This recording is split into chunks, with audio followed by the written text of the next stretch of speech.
A race for the presidency impacted by mass shootings, an incumbent president, and a breakneck pace on the campaign trail. As more than 20 candidates descend on the Iowa State Fair, we sit down with national reporters covering them on this edition of Iowa Press. Funding for Iowa Press was provided by Friends, the Iowa Public Television Foundation, the Associated General Contractors of Iowa, the public's partner in building Iowa's highway, bridge, and municipal utility infrastructure. I'm a dad. I am a mom. I'm a kid. I'm a kid at heart. I'm a banker. I'm an Iowa banker. No matter who you are, there is an Iowa banker who is ready to help you get where you want to go. Iowa Bankers, allowing you to discover the genuine difference of Iowa banks.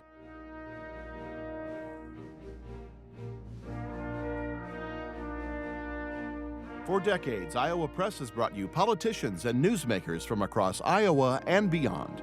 Now celebrating more than 40 years of broadcast excellence on statewide Iowa Public Television.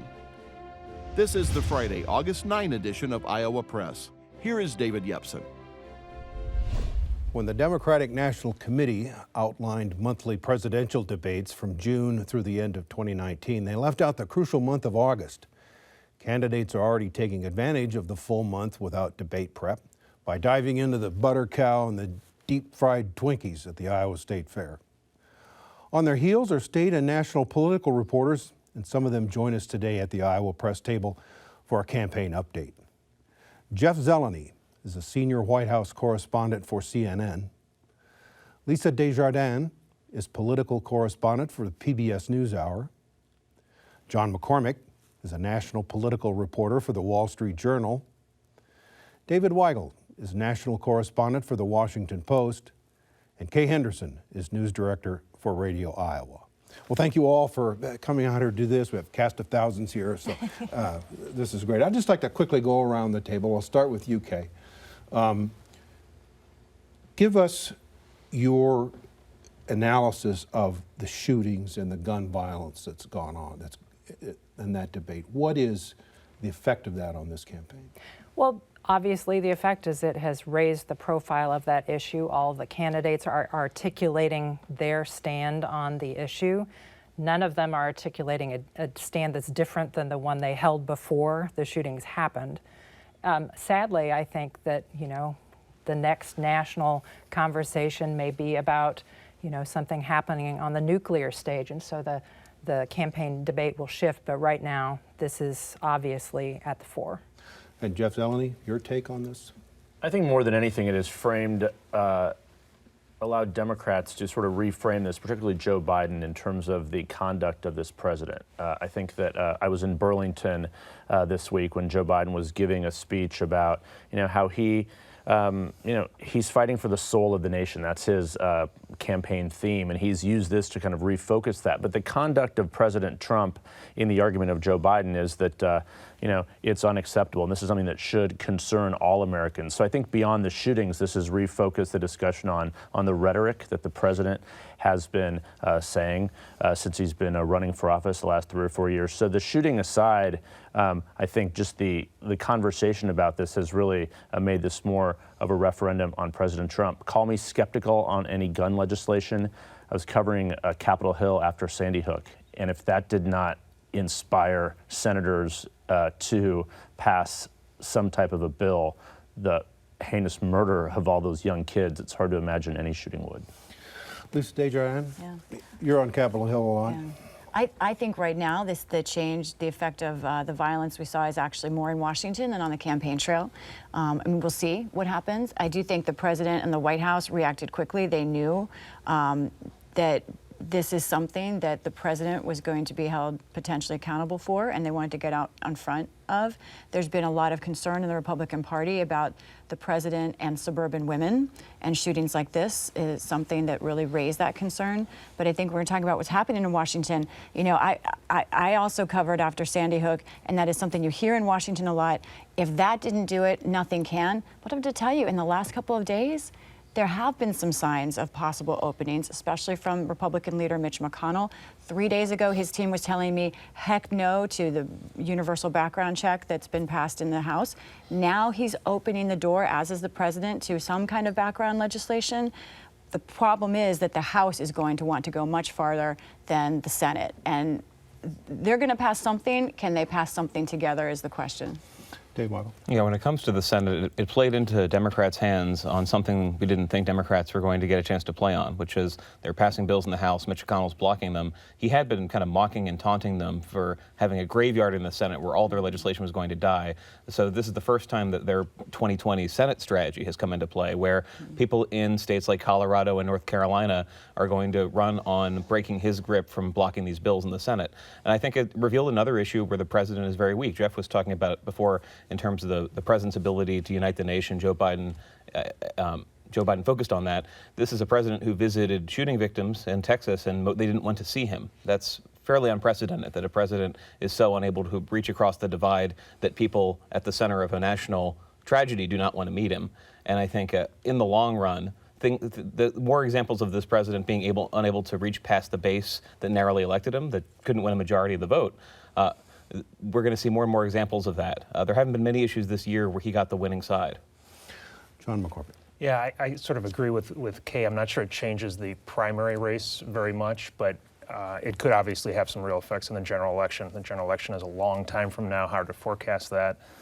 Sadly, there probably will be additional incidents like this between now and then.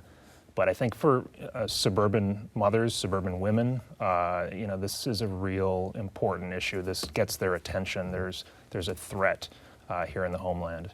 Well, let's assess the Democratic race. Again, I want to hear from everybody. Lisa, I'll start with you. What is your assessment of this Democratic, your handicap? Well, I do. Everyone's going to say, oh, it's still early, but I think we're starting to see the point where the jello is not gelled, but it's starting to cool down a little. And I think here in Iowa, my eyes have been open to the Elizabeth Warren effect and how well she seems to be doing. I think we're starting to see a top 5 emerge in the field, and I think we're seeing Bernie Sanders have a moment where he has to recover quickly, or else he's really in danger of falling out of that top tier. Dave Weigel, you spent a ton of time in our state. What's your sense of this race? I could have said, before Tom Starr got in, I could have said I saw every candidate. I'm trying to correct that this weekend. Well, I've seen the field kind of separate into candidates who represent calm and nostalgia, and candidates who represent more change. And I feel that Joe Biden in the last couple months, really since he's gotten the race, represents the chance to turn the page on Trump and maybe not get a dynamic, everything changing, all your dreams coming true presidency, just get the things to stop and slow down. Whereas Elizabeth Warren has taken what was the Bernie Sanders mantle of people voted for change in 2016, people had systemic problems. We need a president who's actually going to fix them. And I think that's the debate in the primary. And those two candidates have taken the lead in each of those sections. No one else has been able to break through in the last few weeks, especially given the debate performances. Elizabeth Warren has had 2 where she came across as commanding. What I've heard from voters, frankly, is that she's the first person who took hits from Donald Trump, took insults, fell in the polls, and came back. And she's impressed people as somebody who they could see winning the election where they couldn't 6 months ago. Again, I haven't seen anyone else go through that gauntlet. John McCormick. I think these debates have really helped to sort of nationalize the race. Iowa is not isolated. I mean, people in Iowa have televisions and they watch these debates and they're following all of this very closely. And so I think, I think Warren does have significant momentum here. She seems to have organization. The question, I think, is how much can, can she cut into that Bernie Sanders support? How hardcore are those Bernie Sanders backers? Because they really are in the same lane. And just a refresher course, the Iowa poll, a poll that some of us at this table once upon a time wrote for at the Des Moines Register, October 2007, Hillary Clinton was at 29%, John Edwards was at 23%, and the junior senator from Illinois, a guy by the name of Barack Obama, was at 22%. So even as late as October of 2007, that race completely inverted. We'll see what happens this time. Jeff Zeleny? I hear a lot of Howard Dean mentions when I talk to voters here. And of course, Howard Dean was the leader at this point of the summer of '03. So these summer frontrunners, frontrunners are fleeting. I was interviewing someone at the state fair just yesterday, and I said, is Joe Biden the true frontrunner? He's like, He is. So was Howard Dean. So I think the question here is Joe Biden benefits from this very large field. Joe Biden benefits from the fact that there is an Elizabeth Warren and Bernie Sanders sort of fight going on. I think in terms of organization, you mentioned Obama. I look at the Obama campaign from the summer of '07. He was ascending by that point, but he was building an organization. Elizabeth Warren, at least on what we can see, is building an Obama-like organization. She has some of the same people like Emily Parcell who really are doing these, organizing things. We'll see if organization still matters. It always has in the Iowa caucuses. I still think it will. But Joe Biden is a leader in the race. I'm not sure he's a strong frontrunner or just a placeholder at this point. He still has to prove that he is driving this contest. I don't think he's done that quite yet. Kay Henderson. Iowa-centric observations. Joe Biden, to me, feels a lot like Bob Dole in 1995. He was the front runner. Everybody said, oh, look at all these young, dynamic people. Lamar Alexander, who was young at the time. Secondly, all of these candidates who got into the race because they looked at the Obama experience, I think aren't calculating that Joe Biden doesn't have what Hillary Clinton had sort of clinging to her. There was a lot of Clinton fatigue in 2007, which gave the other competitors an opening, and Obama used it. If you talk to Democrats in Iowa, there's really not a Biden fatigue. They may not think he's the man for this time, but there's not that huge negative sort of gnawing at his folks. Yeah, looking at those poll numbers, 2/3 to 3/4 of likely Democratic caucus goers want somebody other than Joe Biden. And the other thing is this is very much like 2003. Democrats in Iowa have a huge antipathy toward the president, and they're looking to see which candidate, they think has the credibility to go toe-to-toe with Trump, not necessarily the person who, meets their ideological checklist. Can I add a quick word for dark horses? That's one of our favorite games to play, I think, as political reporters. For a while, I was watching John Delaney like a year ago because he was doing a lot of work here in Iowa. But I think now the two I'm watching are Cory Booker and Tulsi Gabbard. I'm hearing kind of people are wondering about them more and more. Lisa, switch gears. Talk about Congress. In Iowa, all 4 of the congressional districts are battleground contests. We've got a Senate race that might be competitive. Right. What's your view of maybe from a national perspective, of the battle for control of the Senate? Do Democrats have an opportunity? Opportunity, yes, but it's steeply uphill. It's a better cycle for Democrats than it was 2 years ago. They like that. But I think that as in any presidential election year, especially with an incumbent president, that is going to especially affect the Senate more than it will the House. I think Joni Ernst is a very strong senator. She's going to be very tough to beat. And I think dynamics that we're going to see in Colorado and North Carolina, which are more purpley states, as far as the Senate race goes, are not going to be in effect here. If Joni Ernst is vulnerable, that is going to be a huge sign for Democrats that they could have almost sort of a sweeping election. I think Iowa is just such a gift to political reporters because you're going to have 4 races that people will be paying attention to. I don't know if all 4 will be in play. At least 3 will be in play. Mm-hmm. And that's more than any other state in the whole country except for Texas. And Texas has dozens of congressional races. So it's really an extraordinary place. There's going to be a lot of attention here. And that means probably a lot of ads. I talked to 2 voters yesterday who said they've already switched to Netflix and public television because they're already tired of the ads. Yeah. The real winners of the Iowa caucuses are people who own television stations. Probably. Kay, talk about the battle for rural votes. Democrats are trying to fashion a message that can appeal to rural voters. It's critical. There's a rural skew in the Electoral College. They simply have to do better there. Are they succeeding? Well, they're certainly trying. They're taking their RV tours to small towns and small cities in Iowa, hoping to connect with people.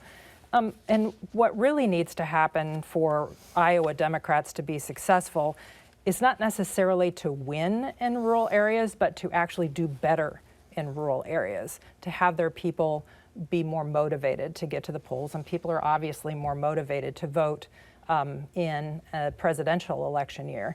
And a lot of people look to the J.D. Scholten experience last time around in 2018 when you had this huge shift where you had Republican voters who were willing to vote for a Democrat in a really Republican red area of the state, that northwest quadrant. Jeff, you're from Nebraska. You worked in Iowa for many years. Democrats finding the right notes for rural America? Well, I think two words you hear a lot on this is Democrats need to show up. So I think in this cycle, there are more Democratic candidates showing up in some rural areas. But Kay is absolutely right. You're not going to win some of these counties, but you can't lose them as badly as Hillary Clinton did. One sort of metric of all the metrics we look at are the number of counties that switched from Obama to Trump. I call them OT counties. Iowa had more of those counties than any other state in the country. And why is that? If you look at the map, it is because of the really dramatic fall off of Hillary Clinton in rural areas. So I do think that candidates are talking about rural issues more. The question here, I think, is as this race goes forward, whoever becomes the party's nominee, it's not just having a rural message. It is, essentially these cultural issues and other matters. And imagine a year from now, next summer, if there's a vacancy on the Supreme Court. If this race, the general election, becomes divided solely on the lines of, on abortion rights and other things, I think Democrats will struggle in rural areas. But boy, it's a very uncertain moment out there because of the rural economy. So I think any Democrat is wise to talk about that. And President Trump gives them ample openings here based on his policies. John McCormick, talk about the effect of trade and tariffs on Donald Trump. Yeah. Farmers have been remarkably patient with this president in terms of their support for him. They were very strongly behind him in the 2016 election, and they have continued to be strong backers of him. Talking to some farmers yesterday out at the Iowa State Fair, they're concerned about these tariffs. I think this latest round of tariffs has been especially concerning, and so that patience may be starting to wear thin. We'll see how these trade negotiations go in the weeks and months ahead. Corn is at $4 a bushel. Not great, but not terrible. Soybeans are at $8.50. When Donald Trump came into office, they were at $10. So farmers are feeling that, and they're strongly behind him. A lot of those OT, Obama-Trump counties that Jeff talked about are along the eastern seaboard. They're not heavily agricultural counties, but they are places where the eastern seaboard of Iowa, the Mississippi River. They're places where the candidates are spending a ton of time because they know those are going to be really critical counties. Lisa, what is your assessment of Trump's strength here? Are you seeing erosion as a result of trade, tariffs? I don't think we are yet. I was talking to voters yesterday at the State Fair, and who was saying, it takes 1 or 2 or 3 years now, I'm hearing, to turn around a trade policy that they think was bad for 30 years. So they have bought in, at least for this moment, to the idea that there is a larger goal he's pursuing. But I think if we see, as farmers start planning that next crop, if we see this instability all the way through the fall and the spring, I think then we're going to have to take temperatures again. Why is there a lag time here? I mean, they passed the Smoot-Hawley tariff in 1930. In 1932, Smoot, Hawley, and Hoover were all voted out. So is there a lag time between now and when the election comes that could be detrimental to Trump? I think if the general economy turns down, but look, there are a lot of voters who don't tie their personal economic status to their vote. There are a lot of suburban voters in Polk County who are doing better than ever, and they cannot stand Donald Trump, and they're going to vote against him no matter how good the economy gets. I think Lisa was hitting on the head that if you believe that no president up to now has actually taken this policy on and he's trying, he gets a lot of credit for trying. Just the way we saw in 2012, a lot of voters still give Obama credit for trying, even though the economy had not recovered, even though manufacturing was not back. It took 2 elections for them to get tired of it. Is this another example, not to throw this open, of cultural issues trump economic ones? Famous book, What's the Matter with Kansas? John McCormick, it's hard times in the Farm Belt, and yet you're still seeing, as Lisa noted, strong support for Trump. Do these economic issues really important? Are cultural ones more important? Yeah, I mean, it depends on the voter, obviously, but I think economics are still important. I think some of the things that have changed, though, for farmers, again, I was talking to folks out there yesterday, is that their incomes are not wholly dependent on the farm so much as they used to be. I talked to a guy yesterday, he's running apartment buildings in suburban Iowa City as well as running the farm. So they've diversified some, so that does help at these times when the farm economy is bad. I think one thing that we will be watching for, as Lisa mentioned, is if commodity prices continue to suffer, which they probably will if there are not trade improvements, that some of the implement dealers, some of those other auxiliary businesses that are affected by the farm economy could start to feel the pain. And then it becomes more of a sort of broad-based situation. Dave Weigel, is this primary contest helping or hurting the Democrats' win in November? It depends a lot on who the nominee is, and Democrats, I don't think, would have thought the 2016 primary was going to hurt them until the conventions, until it was very clear that having a binary contest with the supporters of Bernie Sanders feeling like that everything was ripped away from them hurt them in a way that probably was definitive in a couple of the swing states. I don't think, because this is such a clouded field, I don't think the same thing is happening. What I heard yesterday talking to Democratic voters at events was they're frustrated with how the media, and they're picking up a little bit of the anti-media sentiment that's so popular right now, frustrated with how the media focuses on questions that turn Democrats against each other. And I do think that's a reason why the candidates who have not been in a negative showdown with one of the others, like Elizabeth Warren, have done a bit better in the last few weeks. It's not that they view them as substanceless, it's that they have not gone in the mud. Jeff Zeleny, on this question of party unity and divisions, the Democrats tore themselves up pretty good in 1968, in 1980. Are we going to see another version of this, or are they going to get their act together? I think it depends who the nominee is, as Dave was saying, but I think there is one thing that's different. There is a unifying factor in Donald J. Trump.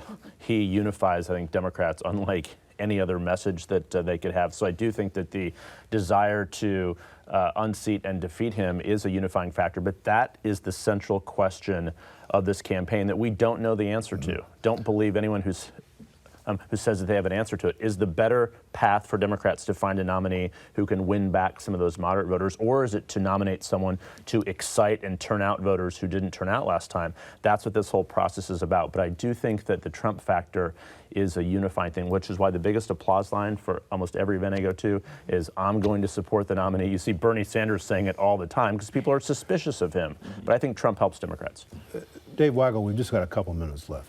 Immigration. What role is immigration playing in the Democratic race? Is it going to be determinative in November? What are your thoughts? Well, in 2018, Republicans ended the campaign by focusing on the caravan coming across the border.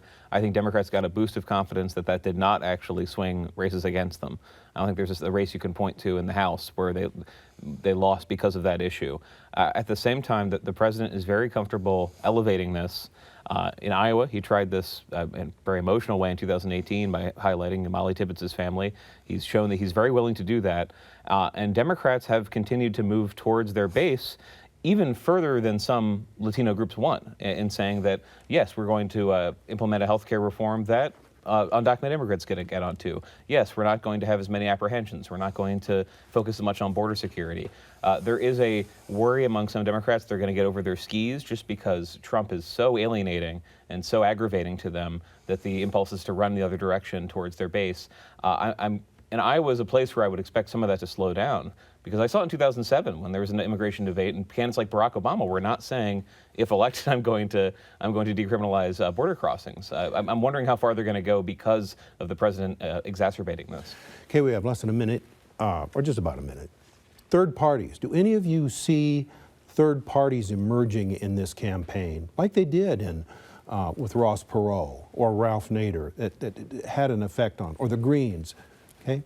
Not right now. None of them have spent any time in Iowa. They've not connected with people, but I think the experience last time around with Sanders and the Jill Steins of the world, I think that has really roiled Democrats and people who are Democratic-leaning voters. Lisa, what do you see about third parties? I agree. I mean, I think there's something deeper going on here, which is about American identity and how you see identity. And I think all of the themes here, farmers, everything, what you're hearing here in Iowa is how you feel about what are you proud about in this country, and voters see that differently, and I just don't think third parties tap into that at this point. I think it's a fight between the two parties on that question. John McCormick, 30 seconds. Is this the last time we see Iowa caucuses be a big deal?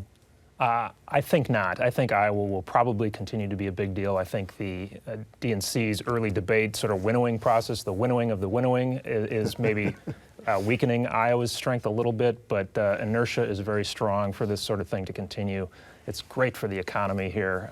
Political reporters spending all kinds of dollars at the Iowa State Fairgrounds. And we're already seeing the starts of the 2024 Republican contest. But we'll have you all back to talk about that another time. Thank you very much for taking time off the trail to be with us. Thanks, you. David. Pleasure. Thank you. Now, before we go, an event reminder for later in August. IPTV's special presidential town hall series continues with former Vice President Joe Biden joining our in-depth hour-long discussion. The IPTV presents conversations with the presidential candidates hosted by the Des Moines Area Community College at their Ankeny campus. That's on Wednesday, August 21st. And we'll be back next week for Iowa Press with Senator Charles Grassley. That's Iowa Press at our regular times, 7:30 Friday night, noon on Sunday, and anytime on IPTV.org. So for all of us here at Iowa Public Television, I'm David Yepsen, and thanks for joining us today.